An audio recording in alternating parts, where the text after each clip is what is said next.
My ex and I divorced 3 years ago. She was cheating, but at this point I don't care about the relationship anymore. The pending lawsuit has nothing to do with her or him, but rather their actions. My ex and I have a son 13M that we split time with 50//50. He's a great kid that interests have changed a lot tbh as I imagine more kids//teenagers tend to do through the years. One thing my son was heavily into at some point was Legos. He used to play with them all the time, and personally I think they're a great toy for different reasons. I used to love playing them with him, and to this day I still collect boxes that I leave unopened as a collection. Well, when my ex and I divorced, she got with someone who loved Legos more, I guess. From what I know, he loves making creations and building the sets in. I don't care. Seems cool. He does one thing I think is very, very weird. He uses crazy glue so the sets can't break or pieces can't be lost. It seems so weird to me. The issue is, I was out of town for all of 3 days last week for medical reasons. And my son wanted to get his PS4 so he could play it at his mom's. This isn't out of the ordinary at all, and he has a key, so he let me know he would be stopping over for it. I told him to have fun when I saw him on the entry camera. My wife's husband was with him, which was a no-no. I told him via speaker to not go in and to wait on the porch. He flinched but walked in anyway.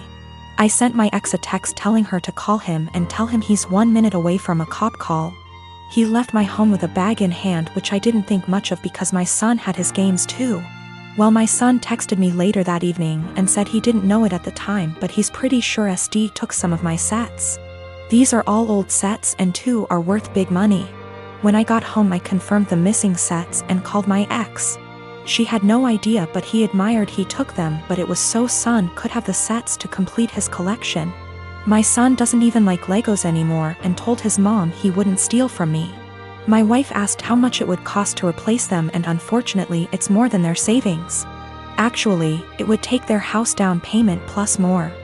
I told them if they didn't pay in 2 weeks I was suing and pressing charges.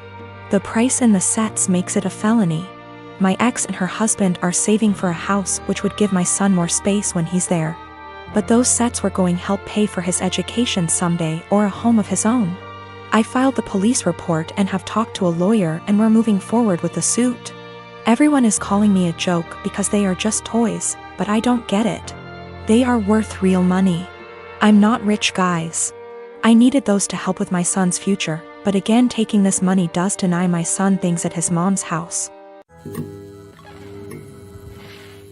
Dan and I have been married for 3 years and 8 months ago welcomed our amazing son into the world. He was very planned and wanted, and motherhood had been transformative for me. I was able to take for 1/2 months maternity leave before going back to work. Without going into too many details, we both work white-collar jobs that require professional attire. A normal workday look for me is a skirt or pair of slacks, a silk blouse, pumps or boots depending on the weather. But always with a heel because I'm 5'0", maybe a blazer if I have a big meeting. Dan wears a suit almost every day. I also style my hair and do some makeup for work every day. This is what I wore before our son was born and what I continue to wear. Dan and I are pretty even in sharing parenting duties.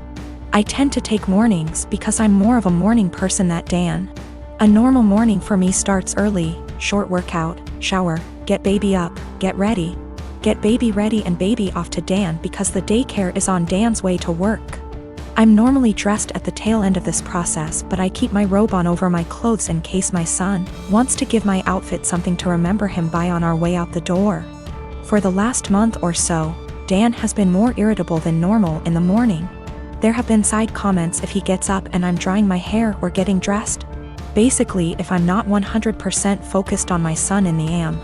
Our son is happy playing and supervised, so I just chalked it up to morning moodiness, but it's been getting worse.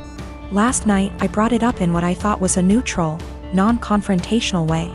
Basically, his answer was this: his mom was 100% a mom after her kids were born. She gained a fair amount of weight after she had kids and never tried to lose it. She wore sweatpants every day and works a job where she wears a uniform, so if she wasn't in her work uniform she was in sweats and a t-shirt. She never did her hair or makeup. Her entire identity was being a mom, and she shared with me how hard it was to watch her kids start their own lives. Dan thinks I don't care about our son as much as he does since I worked on losing the baby weight and still put effort into my appearance. I feel like keeping this part of my identity actually helps me be a better mother. I love my son, but I'm still me and I still have the things I like to do. Dressing well, my identity actually helps me be a better mother. I love my son, but I'm still me and I still have the things I like to do. Dressing well, blowing out my hair and doing my makeup are therapeutic to me. Now that being said, my son is my life, and if I knew that not doing those things but guarantee him a happy, healthy life, I would stop immediately. I told Dan that my son and I have our morning routine and he gets lots of time and attention before I go to the office. Dan said he wasn't looking to fight, but he just wanted me to think about my priorities and my time management. I live with my parents and my brother. It's always been a dream of my parents to adopt me and bro, our bio kids. And they had come to the decision that they want to adopt an older kid. They got matched with Jess, who is 13. Due to the current situation, she is not living with us, but we've met before and she spent a weekend with us in January. Jess, despite sometimes being sweet and kind, is very high maintenance and has a lot of anxiety and anger problems. She can go from 0 to 1,000 really quick. During her stay, she got triggered by something when we were in public. She and I went to a clothes shop and my parents were in a cafe nearby. Some guy accidentally grabbed her by her shoulder as he thought she was his daughter, and he apologized immediately and started screaming. I was the only person there, and I tried to calm her down, but she ran off. She was found, shaken, but safe, an hour later. I then got grounded as I had failed in being responsible for my sister. I said I didn't have a sister. My parents were angry about this and said that how dare I be rude about her, don't I know how much she's been through.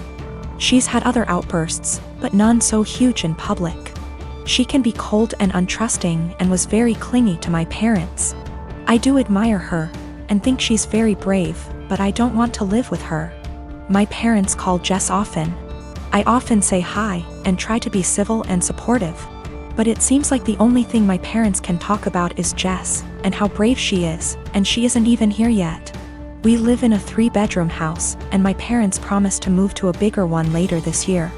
Recently, my parents broke the news to me that Jess will move into my room, and I can pick whether I want to share a room with bro or Jess. I don't want to share with either. My brother is messy, loud, and is your average 9-year-old boy, and Jess has night terrors and screams the house down. And it's enough having to open my house to her, but I value my privacy a lot and don't want her in my room, which is like my special place. I was crushed. I asked if we were still moving, and my parents were like, we like this place and have no solid plan.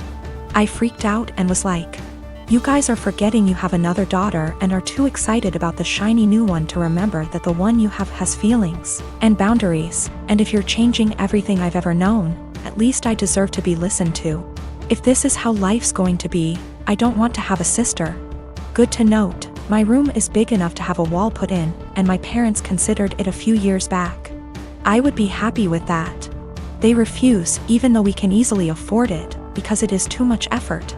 My parents are offended that I'm not being welcoming towards my sister. And I'm offended that the life I knew is going to be turned upside down, and I'm not going to have the thing I value most, my privacy. My boyfriend and I have been studying together at university, and while he is studying part-time, working part-time and engaging heavily in his amateur acting career, while I am studying full-time and working part-time, we share one subject at uni together. On top of this, he is trying to pick up another hobby while looking after his grandfather, who is in his final stages, in a nursing home.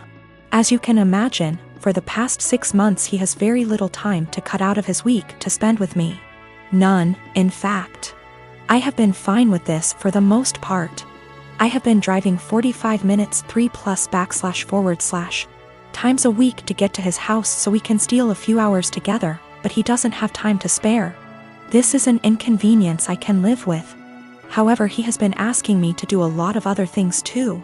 He has frustrated me multiple times with demands that I visit his grandfather, who does not recognize me, for 2 hours, which turns into 4.5 hours, or help him with a family matter, which lasts 5 hours or so. Every time this happens, He promises he will drive me home. And every time he says he doesn't have time anymore and I need to catch the train home, 1 hour plus walking. I have spoken to him about how this is unfairly affecting me, and he seems to take it on board. But just forgets again the next time he needs something.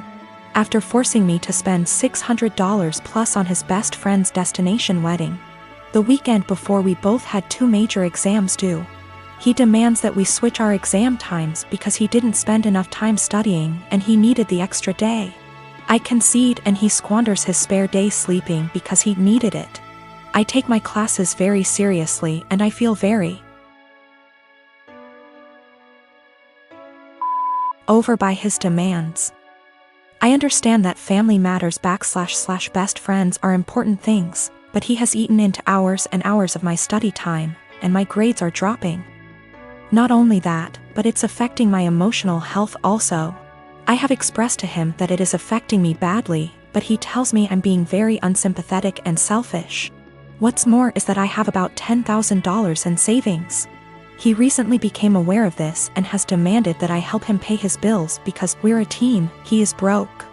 I helped him with a few, but drew the line after $500 because he is very irresponsible with money and there's only so much I can pour out before it seriously affects me. He is also demanding that I give him access to my bank account because we are in this together. And he wants to marry me one day, so we should start sharing now. I don't really know what to do. I want to be a good girlfriend and do what he needs me to do right now, but it's beginning to affect my health.